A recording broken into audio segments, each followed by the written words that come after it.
Olá, eu sou Joana Guzmão, eu sou bolsista PIBIC e tenho como orientador o professor Dr. Alexandre Tadeu Paulino.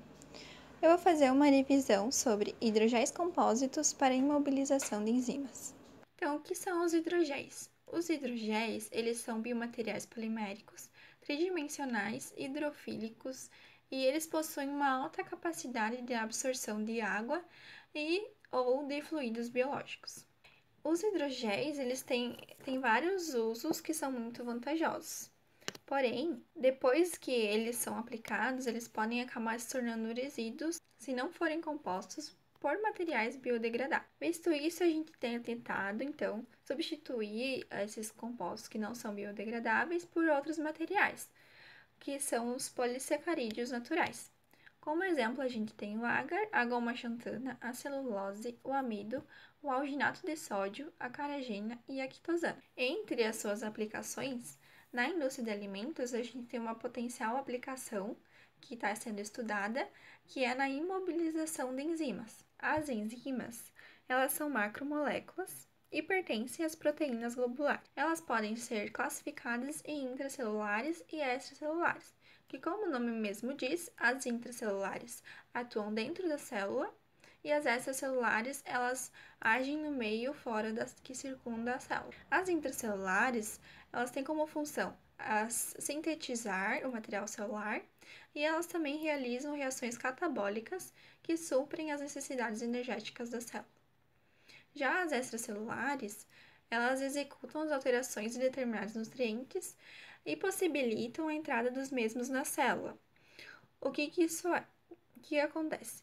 Ela acaba hidrolisando algumas moléculas de compostos de alto peso molecular para outros menores. Então, uma molécula que não conseguiria ser digerida, como por exemplo a lactose, essas enzimas extracelulares, no caso a lactase, ela vai quebrar essa lactose, formando a glicose, que daí sim é um composto que a gente consegue absorver e transformar em energia. As exoenzimas, ou enzimas extracelulares, são diversas. A gente tem aqui alguns exemplos, como por exemplo as celulases, que elas estão presentes nos animais herbívoros, que elas pegam a celulose presente nas plantas, nos vegetais, e ela vai hidrolisar essa celulose em glicose, para que o organismo consiga absorver, então, esse nutriente. Já as proteases, elas fazem da mesma forma, elas atuam hidrolisando as proteínas para aminoácidos, que também daí já podem ser absorvidos pelo nosso organismo.